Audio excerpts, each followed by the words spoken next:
Okay, hi students, this is Miss Elizabeth Goh. I'll be sharing with you on expectations, of food studies. Okay, if you decide to take food studies, I will assume that you're someone who is very interested to know more about food. Okay, you want to learn more about cooking and you want to learn more about how the nutrients in the food will affect your health. Of course, in food studies, we have an extra component called the investigation or experiment component, okay, where we will investigate specific ingredients and how it affects the outcome of food. Okay, it will be a bonus if your command of English is strong because we have report writing in coursework. So if you're able to justify and explain the reasons for certain decision that you make in your coursework, it will definitely help to push up your marks. Okay, just a bit of throwback in Sec 1, okay, and even in Sec 2, you have the privilege of working with friends, okay, either in pairs or in groups, okay, but in Sec 3, you're expected to work alone throughout your practical and throughout your practical exam. Okay, so if you find that you've always been struggling in the kitchen, you're always very lost and you're depending on your friends to help you, then I think in Sec 3 and 4, if you have to work alone, you probably will not enjoy the experience, okay, because you'll probably be very stressed. Okay, so if you're confident of working alone, okay, and you're very confident of culinary skills, then you may want to consider food studies. Okay, so these are some of the dishes that we expose our Sec 3 students. Okay, definitely in comparison to Sec 1 and 2 FCE, our Sec 1 and 2 FCE recipes are simple. Okay, Sec 3 and 4, we are equipping them with higher culinary skills. Okay, so if you feel like FCE, you struggle a bit during cooking, then I think for Sec 3 and 4, with this kind of difficult dishes, you might struggle even more. Okay, if not, then you would probably enjoy the experience of learning more difficult dishes. Okay, a lot of students come into food studies thinking that, oh, I'm very good in cooking, so I want to join food studies because I enjoy cooking. But just to let you know, even for food studies, right, there is a theory component, okay, and these are just some of the topics that we will be covering with the use of a textbook, okay, and at the end of the day, you have an exam to sit for. Okay, so your theory exam would consist of a section A, B, and C. Okay, it's to be done in 1.5 hours and it is worth 80 marks. Yeah, and in total, it is 40% of the overall because 60% is going to come from coursework. It's going to come from your coursework. Okay, so this is just an example of the coursework question. It's not new to you because in FCE in Sec 1 and 2 you have seen similar questions like this just at a very simple level. Okay, so with the task question, you're supposed to do a research, you're supposed to make good decisions, okay, on the dishes that you want to do, cook the dishes, and ultimately evaluate the whole process. Okay, so coursework consists of your 16-page report plus your practical exam.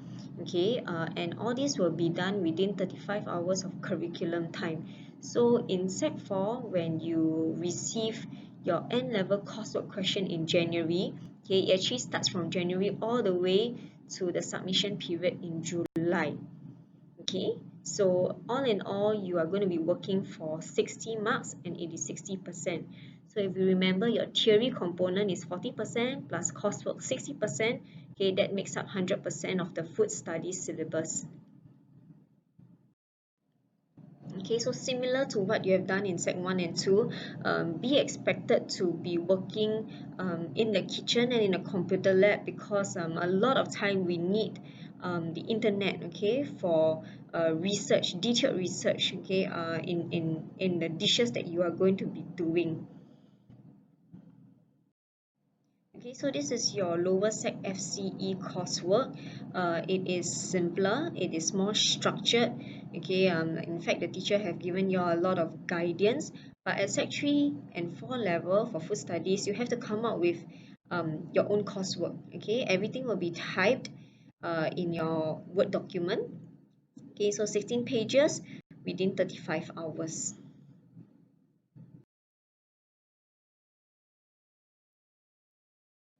Okay, so I've mentioned that you are expected, okay, to prepare a set of dishes, and this number of dishes, okay, can go as high as 3 to 4 dishes, preparing it by yourself, okay, in 2.5 hours. Okay, and then at the end of the coursework, you have to evaluate, okay, how well your dishes meet the task requirement, okay, how well you think you have presented the dish, how well you have cooked the dish, and whether you enjoyed the overall experience. Okay, so this is the rubric for food studies coursework.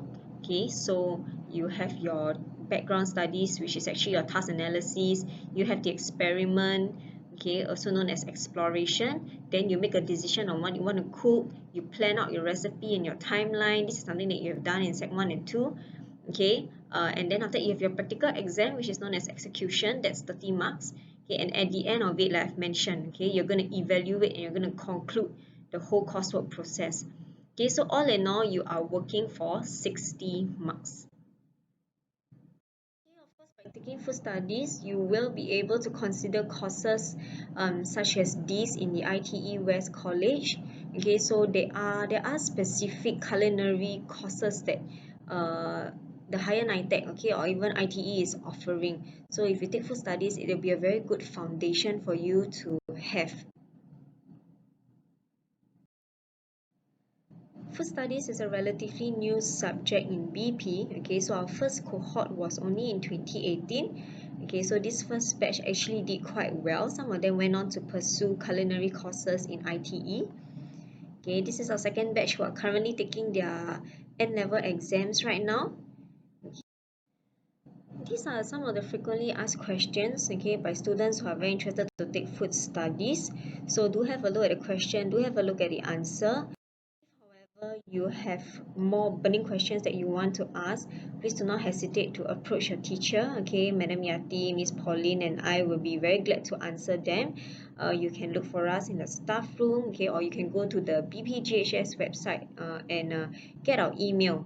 Okay, just send us an email with the questions, and we will respond to you as soon as we can. Okay, so before I end this presentation, I'm just going to share with you an alumni's testimonial. Okay, so she's Christina, graduated in 2019. She did very well for food studies. Okay, so you can just read through her experience. Okay, so once again, thank you for listening. Okay, if there's any question, do feel free to approach any of your teachers. Okay, or you can approach me. Thank you.